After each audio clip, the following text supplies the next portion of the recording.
Black board education में आपका स्वागत है।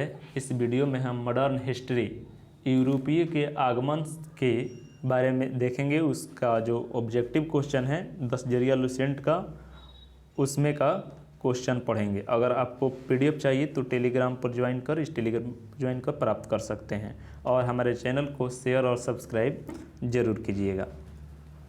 अब देखते हैं, इसमें पहला क्वेश्चन दिया है कि मिलान करना है यूरोपीय कंपनी और उसकी स्थापना वर्ष। तो ध्यान दीजिएगा, यूरोपीय कंपनियां कौन कौन सी थी? पुर्तगाली, डच, अंग्रेज, डेनिश और फ्रांसीसी। ये इतने यूरोपीय कंपनियां थे जिसके स्थापना हुआ था। पुर्तगाली की स्थापना हुआ था 1498 में, डच का हुआ था 1602 में और अंग्रेज़ों ने किया था 1600 में तथा डेनिश ने किया था 1616 में और फ्रांसीसियों ने किया था 1664 में। अब मिलान कर लेते हैं। तो इसमें जो मिलान कर रहे हैं, पुर्तगाली ईस्ट इंडिया कंपनी जो है यह 1498 में बना है, तो इसका ए हो जाएगा। और ब्रिटिश ईस्ट इंडिया कंपनी अर्थात अंग्रेज़ों ने जो बनाया था वह 1600 में बनाया था, तो इसका भी 1600 हो जाएगा। उसके बाद डच, तो डच जो है 1602 में बनाया था, यह 3 सी का हो जाएगा 3। और फ्रेंच ईस्ट इंडिया कंपनी यह 1600, फ्रेंच कहिए या फ्रांसीसी कहिए, वह 64 में बनाया था। तो इसमें जो मिल रहा है वह हो जाएगा आपको 1 2 3 4, तो ये इसका आंसर सही हो जाएगा। फिर दूसरा क्वेश्चन कह रहा है इसको भी मिलाना है। अब इसमें कह रहा है कि यूरोपीय कंपनी और मुख्यालय। तो अब देखिए, पुर्तगाली east India company, British, Dutch और फ्रेंच 4 का नाम दिया है और उसका मुख्यालय दे दिया है। तो इसका अर्थ यह है कि पुर्तगाली ईस्ट इंडिया कंपनी का मुख्यालय कहाँ है? तो गोवा में है, और ब्रिटिश का कोलकाता में, डच का नेगपट्टनम में और फ्रेंच ईस्ट इंडिया कंपनी का पांडिचेरी में है। तो सबसे सब मिल जा रहा है और ऐसा किस ऑप्शन में है? तो बी ऑप्शन में है, तो इसलिए इसका आंसर बी हो जाएगा। ध्यान दीजिएगा, इसने जो पुर्तगाली, ब्रिटिश, डच और फ्रेंच ने जो फैक्ट्री की स्थापना किया था, तो पहले कहाँ किया था यह भी पूछ देता है। तो पुर्तगालियों का जो प्रथम कोठी होगा, पहली फैक्ट्री होगा, वह कोचीन में होगा, जबकि डच ने मछलीपट्टनम में बनाया था, अंग्रेज़ों ने सूरत में बनाया था और डेनिशों ने ट्रैंक्वार में बनाया था और फ्रांसीसियों ने सूरत में बनाया था। तो यह भी पूछ देता है कि पहली फैक्ट्री किसका कहाँ बना है। ठीक है, अब आगे बढ़ते हैं। तीसरा कह रहा है निम्नलिखित में से किस यूरोपीय कंपनी का मध्यकाल में भारत में आगमन हुआ? और दे दिया है इसमें पुर्तगाली, British, Dutch, Danish, French, flinch और स्वीडिश। तो इसमें सबका आगमन मध्यकाल में हो गया था, सब ने भारत पर आ गया था व्यापार करने के लिए, तो इसलिए इसका आंसर डी सही हो जाएगा। चौथा कह रहा है वह पुर्तगाली कौन था जिसने गोवा पर अधिकार किया था? तो इसका हो जाएगा अल्फांसो डी अल्बुकर्क, बी हो जाएगा। यह पुर्तगाली था और यह गोवा को जीता था। जो वहाँ के राजा थे वे थे यूसुफ आदिल शाह थे वहाँ के राजा, और इसको 1510 में लिया था, तो इसका बी आंसर हो जाएगा। उसके बाद कह रहा है निम्नलिखित में से किस यूरोपीय ने भारत में सबसे पहले अपना व्यापार फैलाया और प्रभावित किया? तो सबसे पहले पुर्तगाली आए थे, तो इसका आंसर डी हो जाएगा। ठीक है, और सबसे पहले आए थे और सबसे लास्ट में भारत से गए, तो ऐसा भी क्वेश्चन दे देता है, इसलिए इसका आंसर डी हो जाएगा, पुर्तगाली होगा। उसके बाद 7वां क्वेश्चन कह रहा है वर्ष 1498 में वास्को डी गामा भारत में कहाँ उतरा था? तो भारत में यह कालीकट पहुँचा था। वास्को डी गामा पुर्तगाली सैनिक था जो भारत की खोज के लिए 4 नाविक के साथ अफ्रीकी तट होते हुए दक्षिण अफ्रीका के केप ऑफ गुड होप होते हुए हिंद महासागर आया और 20 मई 1498 को केरल के कालीकट बंदरगाह पर पहुंचा, जहां के राजा केरल के राजा थे जमोरिन।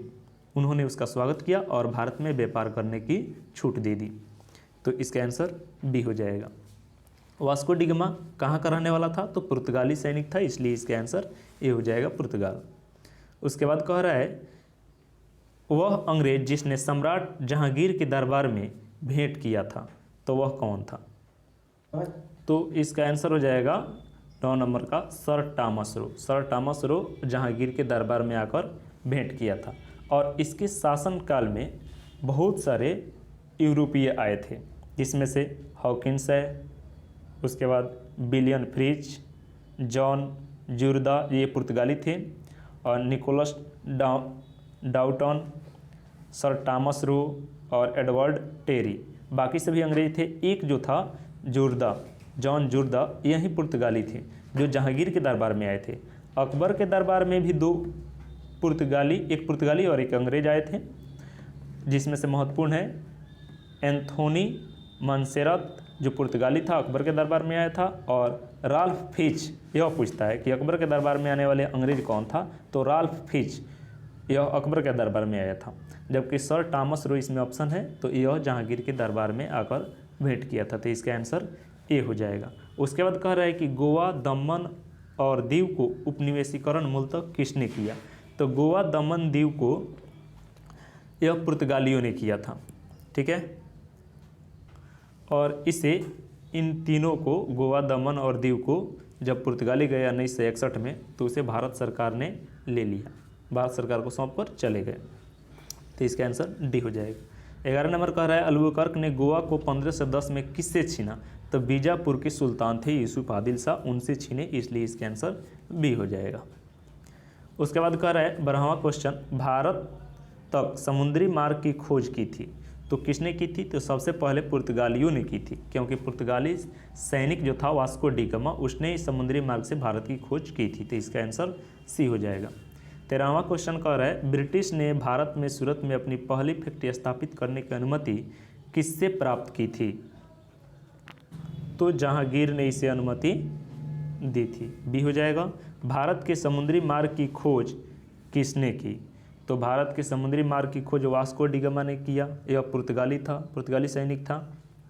15वां क्वेश्चन कह रहा है तृतीय कर्नाटक युद्ध, एंग्लो फ्रेंच संघर्ष की समाप्ति किस संधि द्वारा हुई, तो ध्यान दीजिएगा कर्नाटक युद्ध 3 बार हुआ है, प्रथम, द्वितीय और तृतीय, और इसके कारण भी हैं। प्रथम कर्नाटक युद्ध का कारण था ऑस्ट्रिया के उत्तराधिकारी, और यह युद्ध, प्रथम कर्नाटक युद्ध की समाप्ति एक्स-ला-शापेल की संधि द्वारा हुआ है।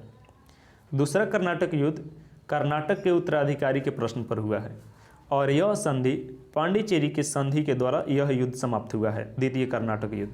और तृतीय कर्नाटक युद्ध सप्तवर्षीय युद्ध था जो फ्रांस और इंग्लैंड के बीच हुआ, और यह पेरिस की संधि द्वारा समाप्त हुआ, तो इसमें जो ऑप्शन है पेरिस, ए हो जाएगा, तो 15 का आंसर हो जाएगा ए, पेरिस की संधि। 16वां क्वेश्चन कह रहा है पुर्तगाली व्यापारी कंपनी के भारत आगमन का सर्वप्रमुख उद्देश्य क्या था, तो इसमें ऑप्शन आप पढ़ लेंगे जो क्या उद्देश्य था इसका।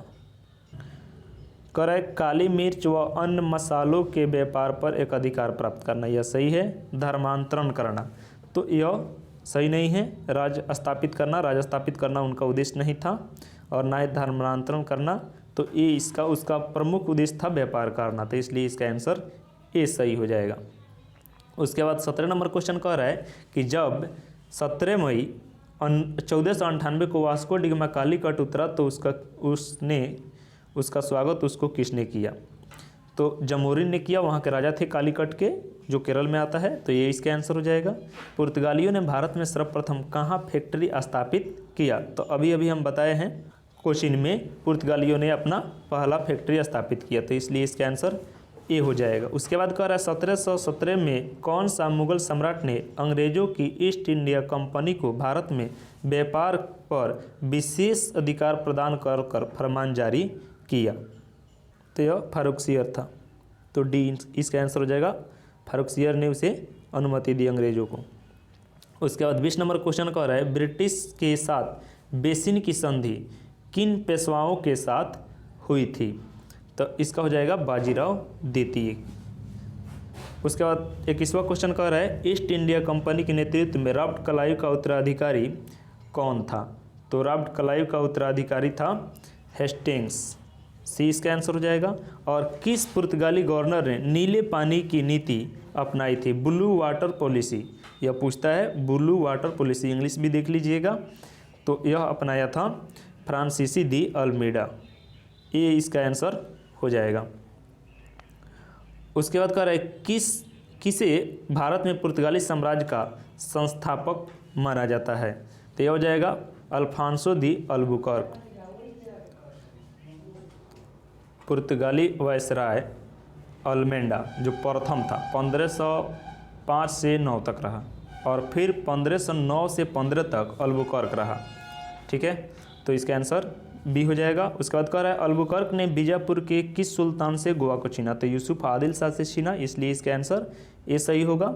उसके बाद कह रहे हैं पुर्तगाली उपनिवेश का प्रथम गवर्नर जनरल कौन था? तो अभी बताए हैं फ्रांसीसी डी अल्मीडा, तो सी इसका आंसर हो जाएगा। यह प्रथम था अल्मेडा, कहीं लिखता है कहीं अल्मीडा लिखता है। यह 1505 से 9 तक रहा, और उसके बाद आया अल्बुकर्क 9 से लेकर 15 तक रहा। फिर अगला क्वेश्चन कर रहा है निम्नलिखित में किस अंग्रेज ने पुर्तगालियों की सौली के स्थान पर हराया? तो इसका आंसर हो जाएगा B, Thomas West. Thank you.